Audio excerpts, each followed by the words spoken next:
کہ ایک اچھے اخلاق والے انسان کو ایک عابد پر فضیلت ہے. نبی صلی اللہ علیہ وسلم نے فرمایا کہ جو انسان فجر اور عشاء کی نماز پڑھ رہا ہے نا تو اس کی گواہی دے دو منافق نہیں ہو سکتا. اب دیکھیں بیڈ ایگزامپلز آر دیئر جو کہ ہم کوٹ کرتے ہیں کہ نہیں میں نے تو فلانے کو دیکھا کہ وہ نماز پڑھتا ہے لیکن وہ چرس کا کاروبار بھی کرتا ہے, وہ ڈرگز کا کاروبار بھی کرتا ہے. بھائی وہ ایک بدترین ایکسیپشن ہے. مسئلہ ہمارا یہ ہے کہ جب ہم نے ریلیجس بندے کی مثال لینی ہوتی نا تو ورس کو اٹھاتے ہیں, اور جب دنیاوی بندے کی مثال دینی ہوتی تو بیسٹ کو اٹھاتے ہیں. یہ بھی ہمارا مسئلہ ہے. میں آپ کو مثال دیتا ہوں. جب ہم نے ویسٹ ورسز ایسٹ کو کمپیئر کرنا ہوتا ہے نا, ویسٹ کے بیسٹ بندے کو اٹھاتے ہیں, ایسٹ کے ورس بندے کو اٹھاتے ہیں اور کہتے ہیں یہ دیکھ لو یہ حال ہے ان کا نمازیوں کا. بھائی ایکسیپشنز آر دیئر. ہو سکتا ہے ایک بندہ نمازی منافق ہے, ہو سکتا ہے اب اللہ اس کے دل میں گئے تو اللہ کو پتہ ہے.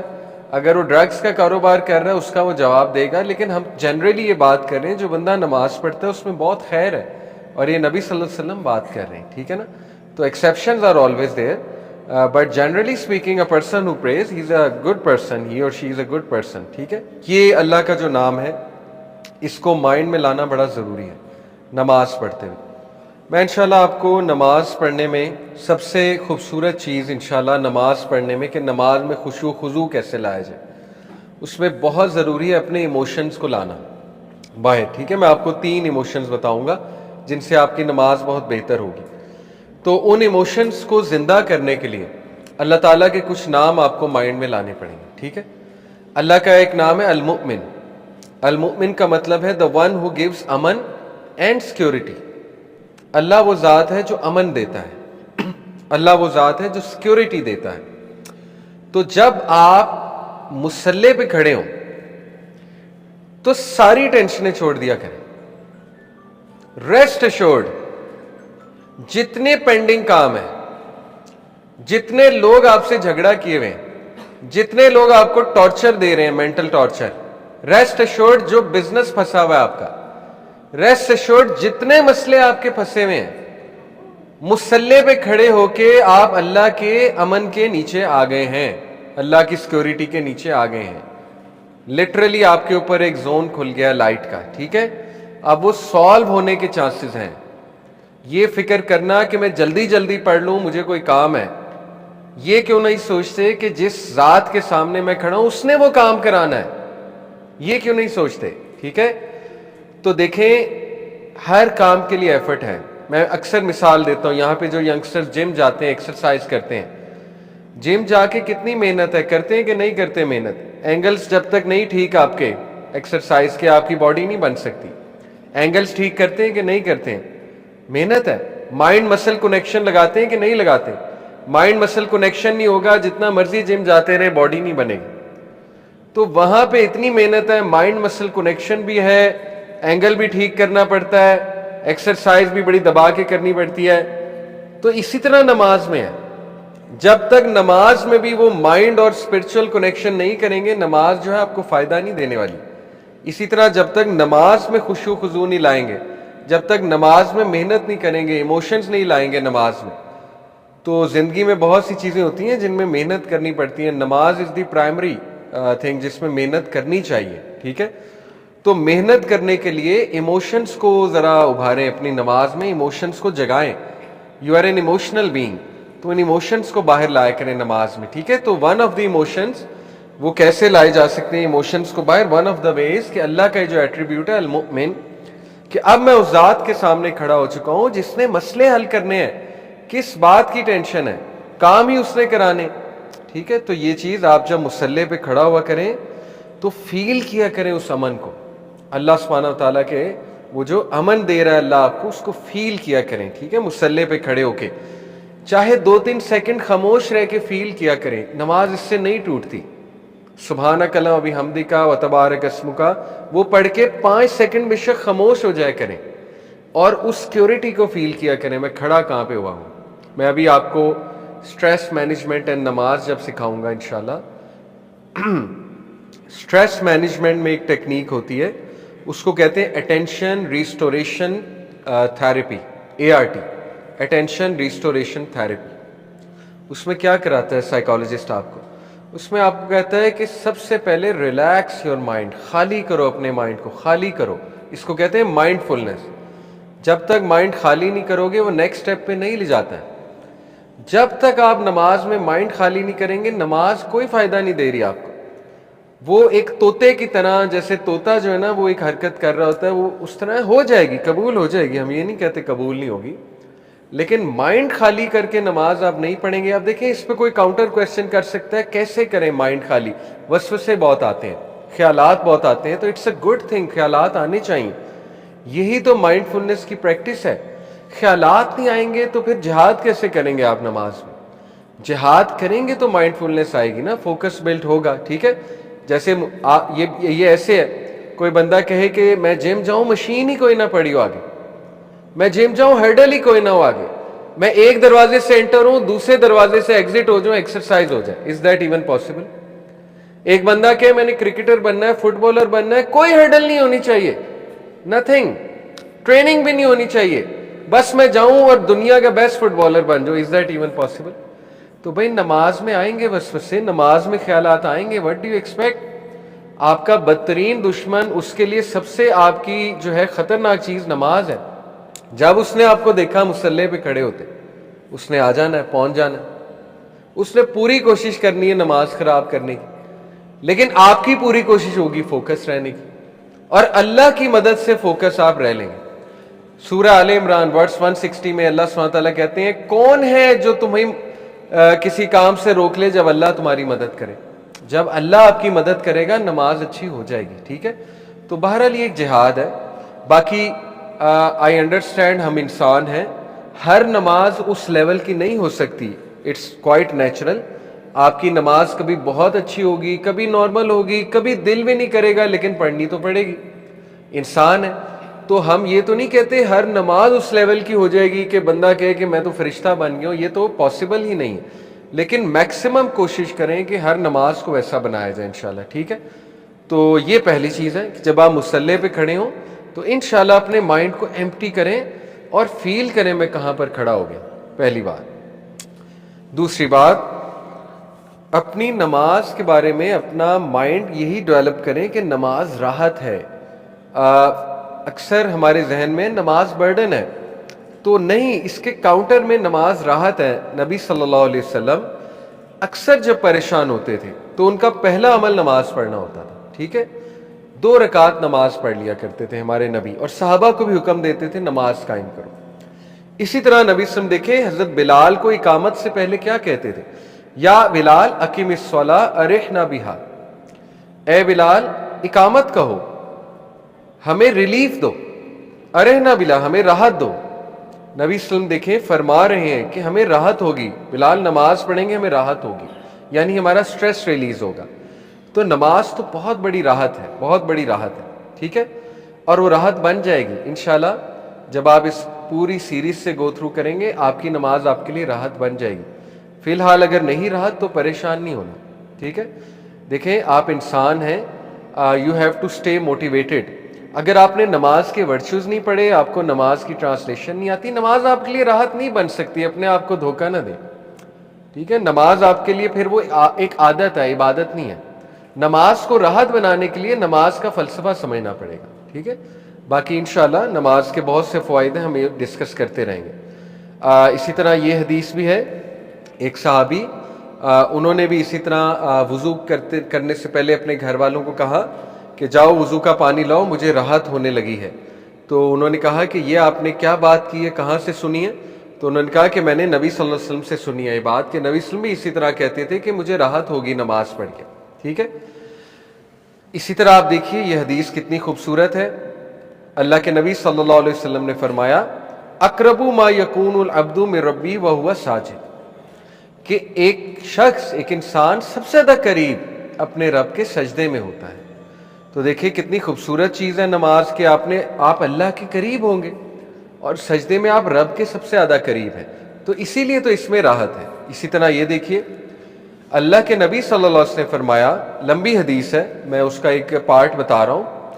Beloved to me in this world are women and perfume, yet the delight of my eyes is in prayer. ایک فطری بات کی کہ دنیا کی نعمتوں میں سے جو نعمتیں مجھے پسند ہیں ان میں عورتیں ہیں، یہ تو عورتوں کی تعریف ہے، ٹھیک ہے، اور پرفیوم ہے، لیکن جو راحت ہے میری آنکھوں کی جو ٹھنڈک ہے وہ نماز میں ہے، رائٹ؟ اسی طرح اگر ہم نماز کے فلسفے کی بات کریں، نماز پڑھنی کیوں چاہیے، تو نماز کا پرائمری مقصد ہے اللہ سبحانہ تعالیٰ کی یاد کو تازہ کرنا، کیونکہ اللہ سبحانہ تعالیٰ نے خود ہی یہ فرما دیا سورہ طٰہٰ میں آیت نمبر 14 میں اللہ سبحانہ تعالیٰ نے موسیٰ علیہ السلام کو کہا کہ اے موسیٰ اننی انا اللہ، بے شک میں اللہ ہوں، لا الہ الا انا فاعبدنی، میرے علاوہ کوئی الہ نہیں، میری عبادت کرو، واقیم الصلاۃ لذکری، اور نماز قائم کرو میرے ذکر کو بلند کرنے کے لیے۔ تو نماز کا پرائمری مقصد ہے ذکر کو بلند کرنا۔ آپ اس مقصد سے نماز پڑھیں گے انشاءاللہ راحت ملے گی، اس مقصد سے پڑھیں گے کہ مجھے کوئی چیز مل جائے، میری کوئی دعا قبول ہو جائے، حرج کوئی نہیں، لیکن یہ پرائمری انٹینشن نہ بنائیں پلیز۔ اس کو پرائمری انٹینشن بنائیں گے اور وہ چیز ملی نہ، پھر تو متنفر ہوں گے۔ جیسے میں نے آپ کو بتایا، ان کے گروپ نے، ینگسٹرز نے بتایا باقاعدہ کہ کئی لوگ نماز کچھ پانے کے لیے پڑھتے ہیں، وہ نہیں ملتی تو نماز سے متنفر ہو جاتے ہیں۔ تو سوال یہ ہے کہ کیوں آپ نماز اس لیے پڑھتے ہیں کہ کچھ چاہیے؟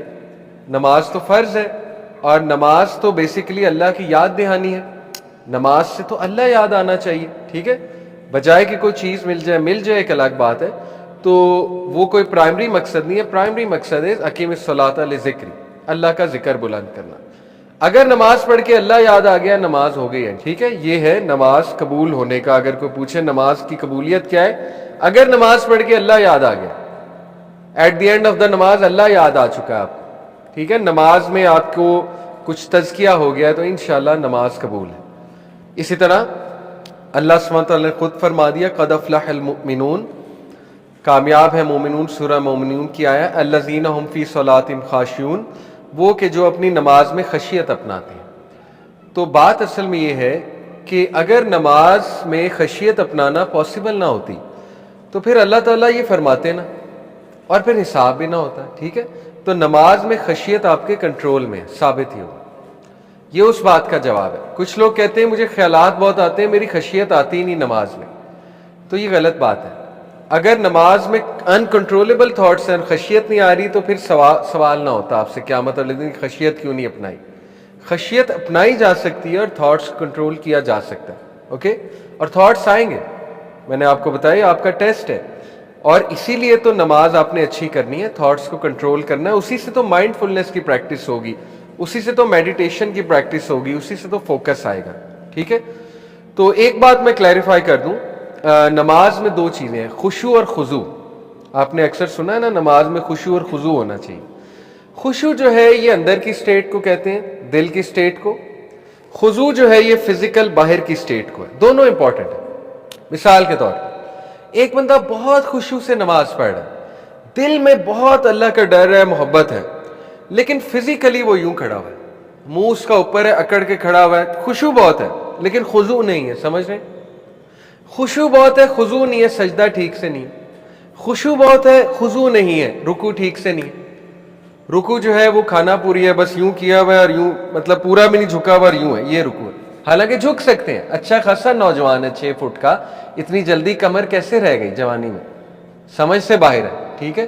یا تو کسی کا جینون مسئلہ ہے، پورا نہیں جھکا جا رہا، وہ ایک الگ بات ہے، لیکن اچھے خاصے نوجوان یوں جھک رہے ہوتے ہیں، کیا ہو گیا ہے، واٹس رانگ ہمارے ینگسٹرز کو، ٹھیک ہے۔ یہ کیسے بن گئے ہم ینگسٹر جو ہیں، وہ تو ٹھیک ہے نا، العلم اور الجسم، ہٹ دا جم، کم آن۔